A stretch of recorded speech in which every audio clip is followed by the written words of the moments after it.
developers, and others Loved it. they really loved it.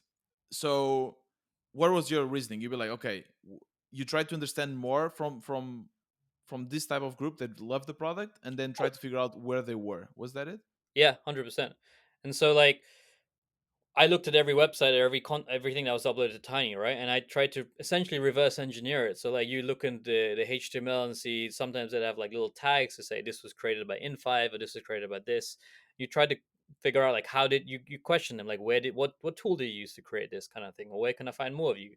And it's just figuring Right. out these audiences and diving deep into that kind of thing. And so it's diving deep into the green signals rather than the red signals. Luckily, we were fortunate to have green and red signals, and we could choose. Some products just have red signals, right? And it's just Right. like Hmm. there's no way to go through. But we found this audience cohort of it that basically really liked it and had no other tool out there basically that basically could do this so easily and was positioned for them And how could you reach out to them? How did you get to them then? to the partner product. To, yeah, to that audience. So you got to that audience through this product. Product, yeah, yeah. So eventually, I Okay. think I reached out to this product, and they had their own marketing distribution. And I said, "Can we collaborate with you?" So they put us on their blog. They put us on as like as a recommended host. Their support person, like recommends us when they say, "Where can we host?" And that's a frequently asked question. And we gave a free account to them, to their support person who loves it. So she uses it for debugging their own internal tool issues. So building that relationship with them, we did a webinar, and it took time. But essentially, we piggybacked on their product, right? And that's been our strategy as well. Even through SEO, we've piggybacked on partnering tools because I realized that what we are is the last mile solution in an entire workflow. So you use other things out there, you use, Webflow, you use in5, whatever to create your thing. But then there's always the piece missing, which is like putting it online. And that's where we fit in. Like we fit in really, really well. And so I was never really at that point interested in building a website builder or anything else. I was just wanted to focus on hosting because I thought it's a big space and I wanted to keep it simple. I didn't want to write a lot of code. I just wanted to take this product and just make it work somehow. Hmm.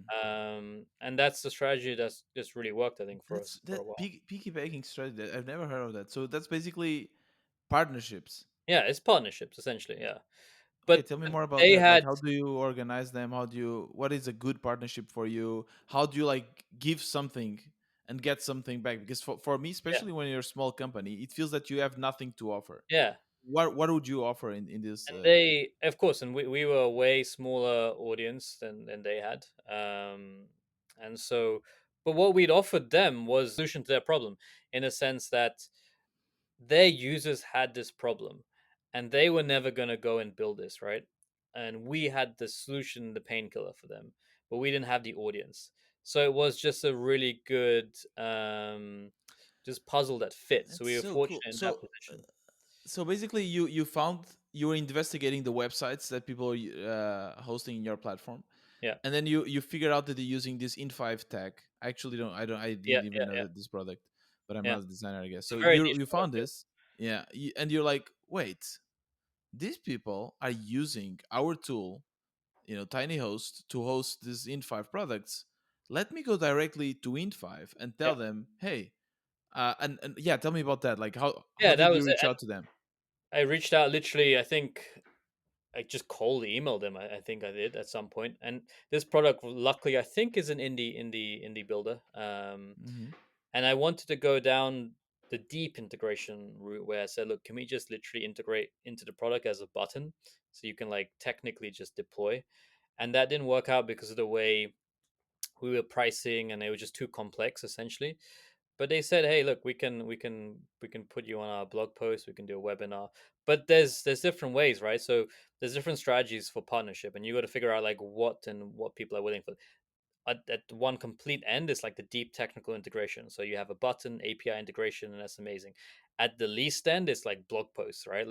Can I just write a blog post on your blog that talks about us and how we collab, how our tools partner together, and then everything in between is like Yeah, webinars. It's but like people normally they never accept that. I mean, I've tried that many times, right? Like, yeah, hey, can I write the blog post for you, a guest post? And normally they don't even answer, right? So yeah. What It is your advice to actually get people to answer? with those cases, is that was that a very high tight integration? You think like it made sense for those products to partner? We try this to maybe not. Yeah, and We tried I so think that many of those that I don't even know. But yeah, yeah, I some think of that those is more than it, others. and it goes into like what sales 101 is like. The people that are going to answer your cold emails are people like highly personalized um sales outreach kind of strategies, right? Where Mhm. you don't send hundreds of people emails. You send one person. You spend 1 hour making the best case study possible about why this makes sense. But like we had a really good case study. We had literally I don't know 20, 30 people uploading from in5 to us, and we said, hey, look. Mhm. We have a lot of people uploading here to you. We're not just cold That's emailing you smart. anyway. That's really There was smart. already like some relationship whether Yeah. we connected or not, and they would continue to use us.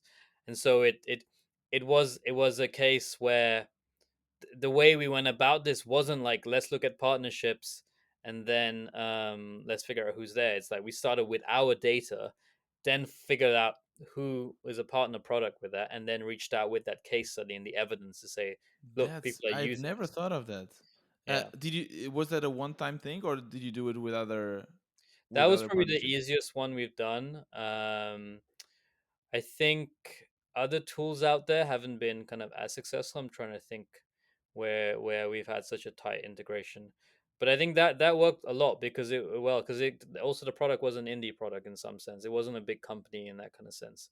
So that was probably one of the better ones that did work. There are other ones like we failed at these as well. Like I think there's one called Brizzy Cloud, which we found people are uploading, but they never seem to really work. And I think it was it was mainly also from a point of we had what they lacked. Like some of these other integrations and tools, they kind of had very weak hosting solutions, and so Hmm. we knew that maybe it wouldn't work as well because they kind of were doing their own thing.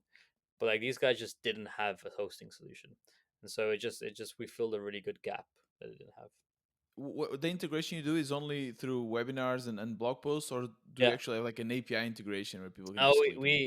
we tried to offer that, but it just wasn't feasible technically, mainly because the way their plans and everything are structured. Okay. But it's just yeah, webinars, and now it's yeah, it's just a partnership in a sense that we're on their FAQ for how do you upload your project, which is like Okay. it's just a very big necessity if you use that tool. You can't if you just design That's something, you crazy. eventually need to put Yeah. it out somewhere. Yeah, That's crazy because as they grow, you grow. yeah, So exactly. I love this the piggyback Yeah, strategy. No, you should you coin that. piggyback together. Figure out Piggyback. like what tools can you partner with, and yeah, and they have to be at a similar size. Like we obviously if we went to Adobe and said, hey, do you want to just add us, they're going to say no, obviously. But like this was kind of an indie product, so maybe more indie hackers need to collaborate more, right? And that's a good lesson. Like Yeah. these guys I want think traditional indie hackers, and I don't think is on Twitter as much. I think that's a Like problem with collaborations. We always try to go to the big ones yeah, because I don't know. We always think, maybe Amazon will want us. Maybe I can get a backlink from Google, whatever, like big companies. Whereas partnerships to work, you need to partnership with a company that is slightly match. bigger or slightly smaller than you, right? If it's much Yeah, bigger, you might be lucky, but most likely they won't even bother to answer your emails, right? it's with any relationship. Like even if like a friend or other partner, you usually connect in a way where you're both in a similar state of mind, time frame in life, and all that kind of stuff, right? Like, Yeah. and it's a relationship at the end of the day, right? With another company you're forming, Hmm. and so you wouldn't go to Amazon starting off and saying, "Hey, do you want to connect with us?" Yeah. Very difficult. I mean, in these days, I don't know. I feel that we always want big, but Yeah, in the end, entrepreneurship and indie making is a game of patience, right? It, yeah, it takes time, right? It's been 3 years since you started Tiny House, right? yeah. Nearly So full now. Yeah, I mean, um, and that's the indie scene, right? Like, if you want to go fast, go VC, but that comes with trade-offs. And so indie takes patience, it takes time, but the momentum and the reward from it is better, I think, in the long term. It's a much more enjoyable journey out there, and better mhm. luck of succeeding, better rate of succeeding as well.